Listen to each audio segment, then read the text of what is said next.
पिताजी की चरण कमलों में सादर दंड प्रणाम। किस लिए मुझे बुलाए हैं पिताजी, कहिए सारा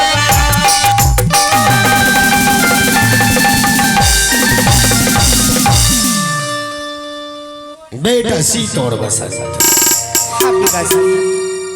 आज मैं तुम दोनों भाई को महल से सिंगार तक बुलाए हूं। बुलाने का कारण है बेटा वसंत। हाँ पिताजी। बेटा तुम दोनों भाई को तो मालूम है कि तुम दोनों भाई मेरे आंखों के तारे हो, और इस राज की दुलारी हो।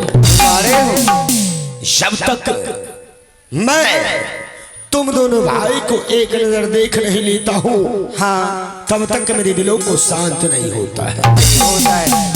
बेटा हाँ पिताजी, आज मैं तुम दोनों भाई से यही पूछने के लिए चाहता हूँ कि ये बताओ क्या पिताजी, इस वक्त तुम दोनों भाई का पढ़ाई लिखाई किस प्रकार से चल रहा है? पिताजी इस बात पूछने से पहले सबसे पहले हमारे दरबार में मंत्री भैया को हाजिर किया जाए। क्यों नहीं बेटा? रविंद्र चल बेटा साइड में हो जा। बेटा अब तो आ चुका महामंत्री। हाँ पिताजी।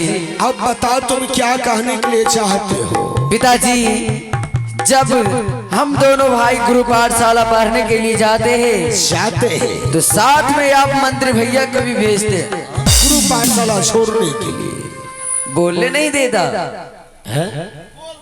क्या हुआ रे? पिताजी जब जाते हैं गुरु पाठशाला पढ़ने के लिए। क्या हुआ? क्या हुआ बेटा? मार देता है पिताजी। ये आगे दूर लेके जाता है, हाँ। हम दोनों भाई को समझाता है। क्या? अरे सीधर वसंती क्या हुआ? क्या हुआ? और बोलने में हिचकाता, हिचकिचाओ मत बेटा, डायरेक्ट बोलो मैं पिता हूँ तुम्हारा। पिताजी हाँ। ये आगे दूर लेके जाता है, हम दोनों भाई को सिखलाता है। क्या? अरे सीधर वसंत तुम दोनों कोई गरीब लड़का नहीं हो, गरीब घर का बेटा नहीं हो, बिल्कुल नहीं। तुम दोनों भाई राजा महाराजा का पुत्र हो। हाँ। देखो कितना आदमी पढ़ लिख करके हरियाणा में बोरी ढोता है, तुम दोनों भाई पढ़ लिख करके क्या कद्दू में छेद करेगा? चलो मेरे साथ गुल्ली डंडा पुल्ली डंडा दिन भर खेलना, पढ़ाई लिखाई छोड़ दो। बिजली यही सिखलाता है। क्या ये बात सत्य है? पर विश्वास हो दोनों भाई को महाराज बार बार समझाते हैं। क्या भाई सीधर बसंत आज दिन से गुल्ली गुल्ली पुली डंडा मत खेलो। अच्छा, अगर दोनों भाई को खेलना है तो डायरेक्ट वॉलीबॉल खेलो। वॉलीबॉल क्या होता है? रे बसंत, हाँ वॉलीबॉल देखला सर? मंत्री भैया वॉलीबॉल तो मैं कभी देखा भी नहीं हूँ। ये बाप जिंदगी में देखला रहा। महाराज वॉलीबॉल होता है इतना बड़ा सा। अच्छा इतना बड़ा? जी उनको पहले धीरे धीरे धीरे धीरे धीरे जकड़ के पकड़ना पड़ता है। जी हाँ, जकड़ के पकड़ने के बाद उस पर निशाना लगाना पड़ता है। अरे निशाना बोला जाता है। निशाना? हाँ जी निशाना लगाना पड़ता है। कैसे? कैसे? हमको गुर कौन है? लोग वो तमन देखो। ऐसे बोलो जी देखिए खेलना है कैसे? कैसे?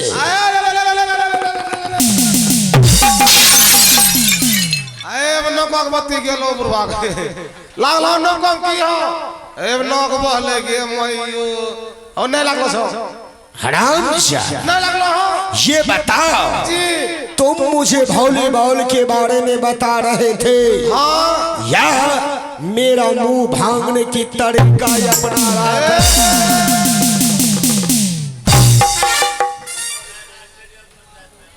चल गए लेकिन बेटा सीत और बसंत हाँ पिताजी समय अधिक हो चुका है इस वक्त तुम दोनों भाई को गुरु पाठशाला में रहना चाहिए रहना चाहिए तो पिताजी हम दोनों भाई को अभी गुरु पाठशाला में रहना चाहिए हाँ। लेकिन पिताजी अभी जो मैंने गुरु पाठशाला हम दोनों भाई नहीं गए हैं नहीं गए इस लेट की वजह है ना तो सुबह से अभी तक नाश्ता किया हो अच्छा। ना तो कोई भोजन मिला है ना तो माँ के हाथों से गरम गरम दूध पिया हो यार हम दोनों भाई भूखा ही चला जाओ नहीं तो महारानी जिस समय से हे महारानी ये मुझे क्या सुनने के लिए मिल रहा है इस समय से कि अभी तक तुम अपने नरम हाथों से दोनों पुत्र सीत और बसंत को भोजन नहीं कराए स्वामी जी अभी तक नहीं पिलाई हूँ तो जा रही हूँ इस वक्त पिला करके शीघ्र गुरु पाठशाला भेज दूंगी अरे महारानी आहिस्ता महारानी जी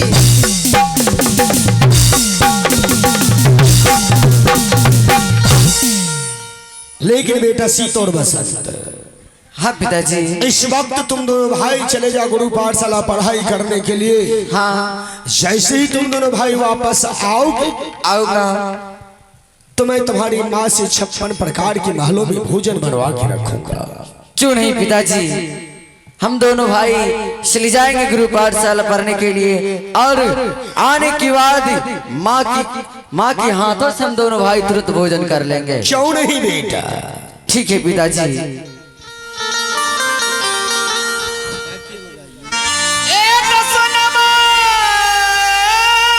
हाँ पुत्र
ठीक है पिताजी आप माल जा सकते हैं और हम दोनों भाई यहाँ से जा रहा हूँ माँ के हाथों से गरम गरम दूध पीकर हम दोनों भाई गुरु स्कूल चले जाएंगे पढ़ने के लिए पिताश्री क्यों नहीं पुत्र अरे पुत्र हो तो तुम्हारे जैसे क्यों नहीं पिताजी मैं तो आज देख रहा हूँ तुम दोनों भाई को इतना खुशी हो रहा है आज मुझे भी उतना ही खुशी हो रहा है क्यों नहीं पिताजी महारानी आज देखो ये अपना महल कितना स्वर्ग जैसा सुंदर दिखाई देता है क्यों नहीं स्वर्ग से सुंदर सपनों से प्यारा है अपना घर द्वार स्वर्ग से सुंदर सपनों से प्यारा